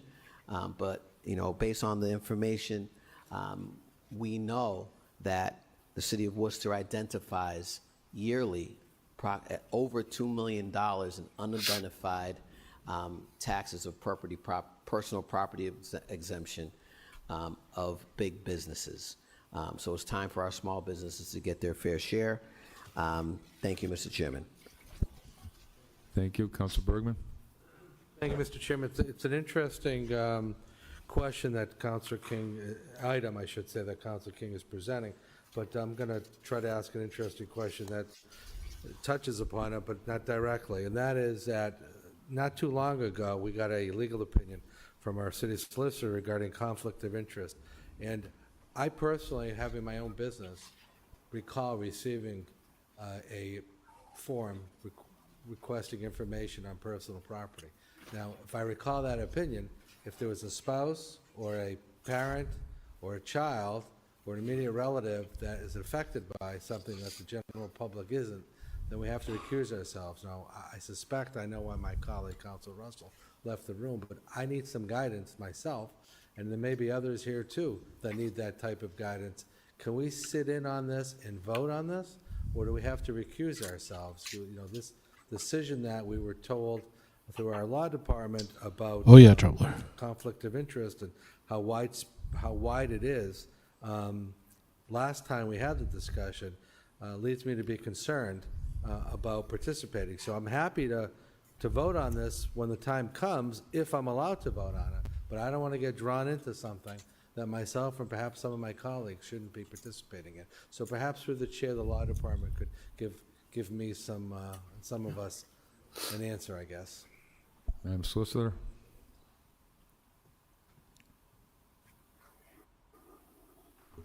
Through the chair to the counselor, so this, the financial conflict analysis would be the same as in the previous one, but the financial interest might be a little bit too remote in this one. If someone in your family, immediate family, mother, sister, father, brother, son, child has a financial benefit, then you may not be able to partake in this matter, but this is a little bit different than the one that we discussed a couple of weeks ago, so I would suggest that if anyone thinks they have a conflict, they should reach out to the State Ethics Commission. As far as where I am right now, should I leave the room, or should I continue to, because I do think, since I've received an application for a personal property tax in the past, that my concern is that I do have a conflict. Through the chair, that you would be the one to decide if you have a conflict, so if you, are under the $10,000 threshold, then you may have a conflict. Okay. So, Mr. Chairman, I'm going to recuse myself. Okay. Thank you, Madam. Thank you. So we'll send that to the manager. Who seems so Everybody conflicted leaves. about conflict. Mr. Chairman, I'm not sure where that report is. I don't know if that went into committee. The chairman of that committee just recused himself, if that's been discussed, conflict of interest thing, or if it was simply filed. What I do know is that conflict of interest for elected officials is applied differently. This is not to dispute our astute solicitor, but the fact of the matter is we all pay taxes here in the city of Worcester. We all use the parks in the city of Worcester. Are we not to vote on anything? We use the water, we use the sewer, we use the schools. I don't know. I go right in Lake I'm not quite Quincy, sure what we don't use if we live here. right in the pumping station. So there's perhaps degrees to this. What I do know from the legal consultations that I've had, all the way up to the level of judge, is that there is a different application here. And, I'm concerned that folks are interpreting some of the reports that came back in perhaps a very constricted way. Again, I'm not quite sure how we would vote on anything. I don't know how we vote on these things pertaining to operations, streets, etc. And I understand there's a financial component here. I certainly think there's need for recusal. We have folks that recuse themselves often. I can remember Councilor Wiley, when he was here, he must have the record for recusals. However, we're talking about an exemption. We do raises, we do commercial versus residential, tax increases. Perhaps. Well, it's the best damn show you've ever seen in your life. Thank you. We watch the city council meetings in Worcester, Mr. Chair, I Massachusetts, just have a quick question. and tell basically maybe everybody to on the screen city that they're manager. You guys stupid. might not have an answer, but Almost. most of these taxes are paid Wow, by listen utilities like and Thorn large Body. industrial companies. So Verizon wires or NSTAR gas lines. How often are these assessed? Mr. Manager? Through the chair to the council, right now, we are going through the FY26 budget. We have put some resources to engage in a recertification. It's a 5-year cycle, recertification of all the assessed properties. That's something that we're going through right now. That's why you see a lot of, like Councilor Bergman just mentioned, a lot of small businesses are probably receiving these forms because it's on a 5-year cycle that we try to do the recertification of understanding all of the assessed property values in the city. Thank you. And through the chair of the city manager, so whenever they put like a new gas line in or they update, they fix a gas line, does that count towards the assessment that the utilities have to pay? Through the chair to the council, yes, that is correct. Okay, thank you. I'm gonna give you an example of Verizon. In the past 3 or 4 years, they've been developing a lot of fiber in the city. That's an assessed personal property that we can tax. That didn't exist before, and now we can tax that. Thank you. Thank you. You want to double it? If anybody feels they have a conflict of interest, they should call state ethics. You can sign on it. And there's a difference between using a park and having a personal benefit to you. That's the issue here. So if you're going to be voting on something where you personally get a tax credit, there's the conflict of interest. So if anybody's doing that, we should. So they need to go back and contact change state like ethics. That's the best way to the get a good last answer. century of So we're going to votes. send that to the manager. All those in favor, opposed, so ordered. We have some resolutions. First resolution is that the City Council of the City of Worcester hereby recognize the week of September 14, 2025 through September 2025 as Paint the Town Green Week in the City of Worcester. You want me to go down there, or you want to just do it from here?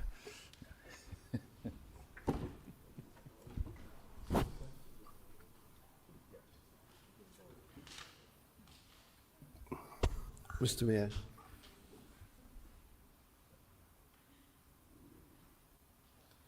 Okay, thank you, Mr. Chairman. Paint the Town Green is it's really an advocacy and awareness campaign dedicated to highlighting the mission of the big brothers and big sisters here in the city of Worcester, in central Massachusetts, and creates and supports one-on-one mentoring relationships to ignite the power of promise of the youth. So they asked to put this on, that we proclaim this week coming up, and that the City Council of the City of Worcester hereby recognize the week of September 14th, 2025 through September 2025 is Paint the Town Green Week here in the City of Worcester. So, do a roll call.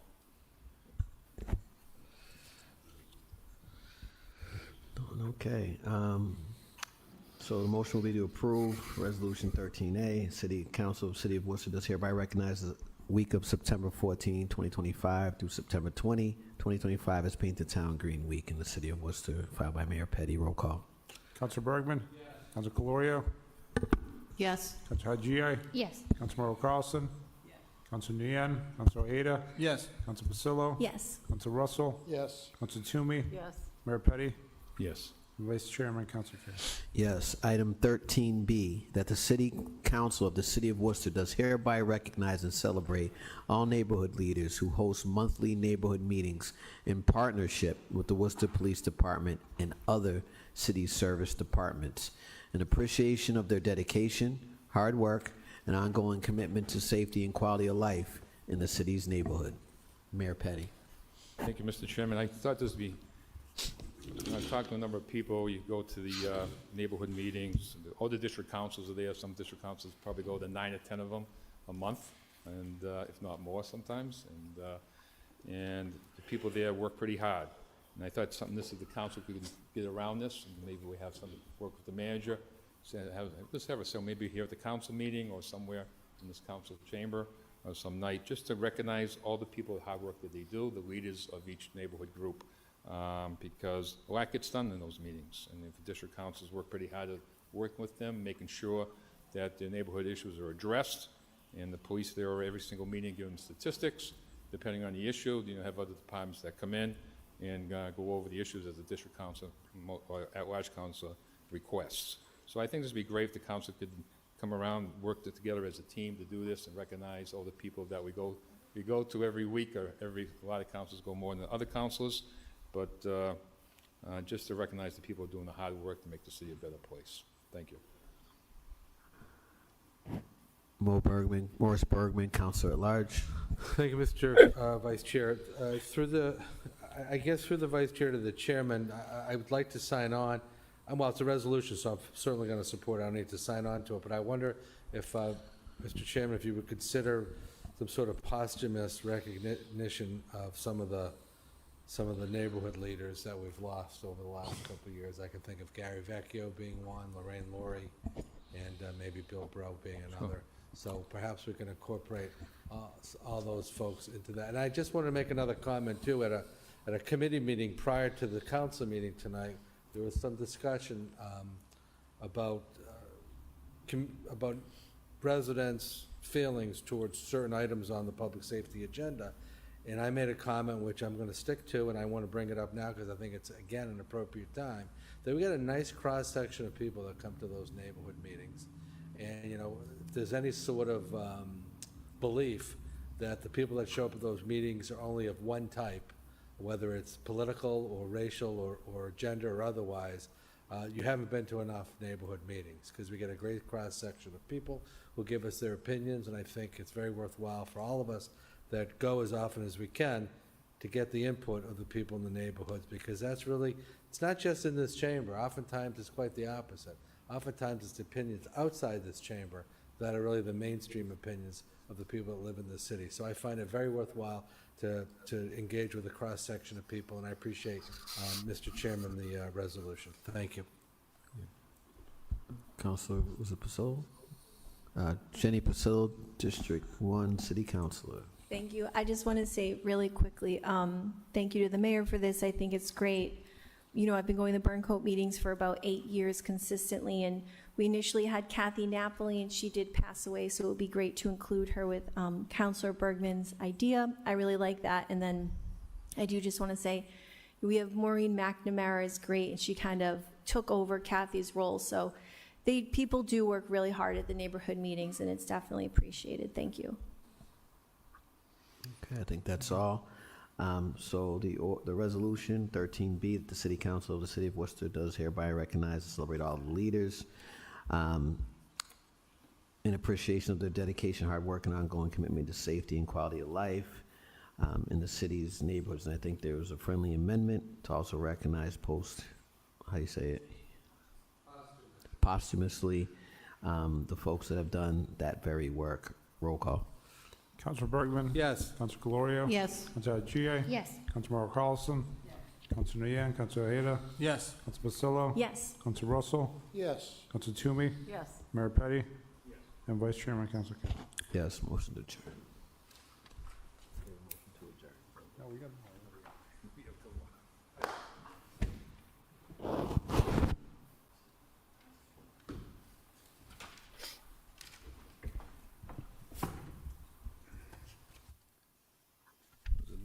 Okay, we have 14A, I think we 14C, refer get to the Economic Development Committee. Eric All those in yelling favor, again at opposed, the so very ordered. least.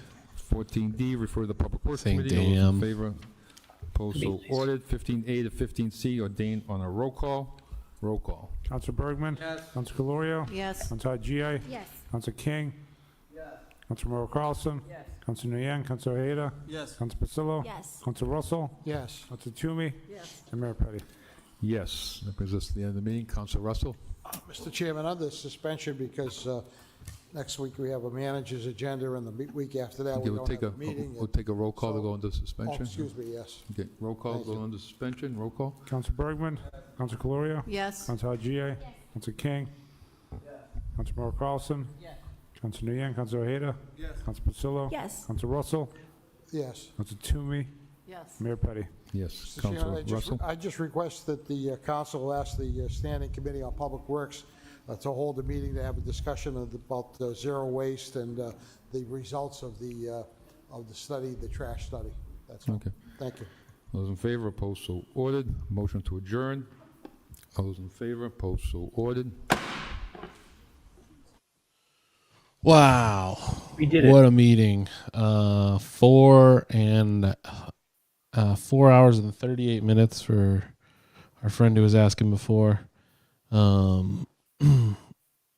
There's no mystery in the title. Nope. So, sorry, sucker. Learn to read. No mystery. What a time we had together. That was stupid. What did we learn tonight? Yeah. Kate has a loose relationship with the facts of her own, traffic encounters. Isn't that part of the hero's journey, though? I mean, you're going to embellish a little bit. You have to. Yeah. All right. That's fair. That's fair. Yes. Joseph Campbell would take no issue with Kate's story tonight. We learned that Eric is very upset about how he's been treated. Mm-hmm.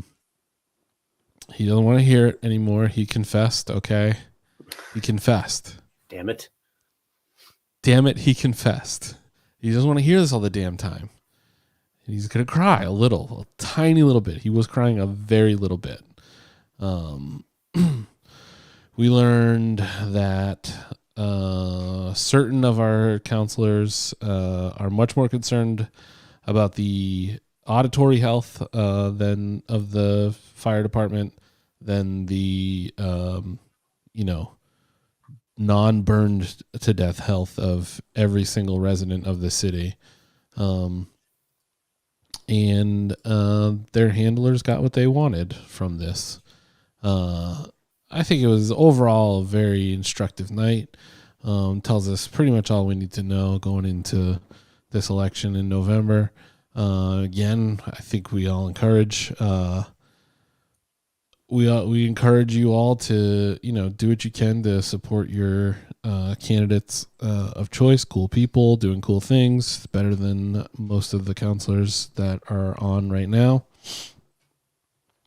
So get out there. Go to Worcester Sucks Linktree. You can find that under the profile, the Instagram profile, or go to worcestersucks.email, and you can get links to donate and volunteer opportunities for many of the candidates, all the cool candidates in the city right now. So do that. Support any way you can, even if it's just talking to your friends and family. Again, we have low voter turnout in the city, purposefully so. That's why we're on the election schedule that we're on. So tell your people to get out there and vote for good people so that we don't have to. By this time next year, I want us to be bored to death at how great things are going on city council. I want them to be swearing at each other because they've said too much cool stuff, instead of just getting through 4.5 hours of a meeting and getting really punch drunk about somebody, complaining about them on Facebook. So do that. And,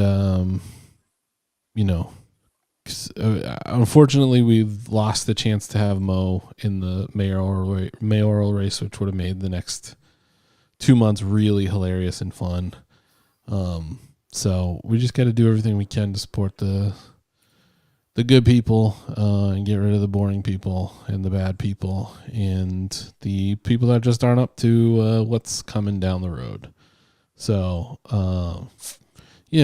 follow us on Instagram, WCT3000. Subscribe to our Twitch channel right here. It's right up there. We love to have you. We appreciate everybody that is subscribed and that stays subscribed for so long. We love you. Follow Woot and Andy Comedy. We got some great shows coming up. We got some stuff to announce very soon. This Friday we're doing hot dog in Portland, Maine, as part of the first ever Portland, Maine hot dog safari. So take a drive up if you like. We're going to be at Thirsty Pig at 7:30 p.m., kicking that off. And then the next day, the safari kicks off at Allagash at 11 a.m. So come hang out. It's going to be a blast. We're very excited. I don't know if I think we talked about this last week, but we raised $13,000 at the Worcester Hot Dog Safari this year. So we're very, very excited, and we'd love to have you come up and hang for the day. It's going to be a blast. Brendan, Brand you Vegan, got are anything to your plug? parents or your family in Scranton? Are they Wawa or Sheets people? Oh, yeah, we need to know that. We can't go anywhere until we find that out. Did the Wawa actually open up in Scranton? I know there was one planned for Scranton at some point in time. That seems, is that a little far west? Yeah, For- they're no, I moving guess it. not for a while.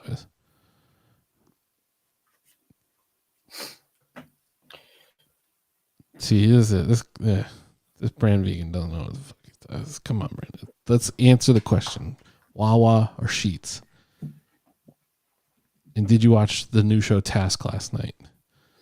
Do we feel like the Pennsylvania accents are good in the show? All right. He's not answering, so we're gonna get the hell out of here. Thanks everyone for tuning in. We love you, and we'll see you next Tuesday. Goodbye. Goodbye forever. We love you. Bye. See you next week. Bye.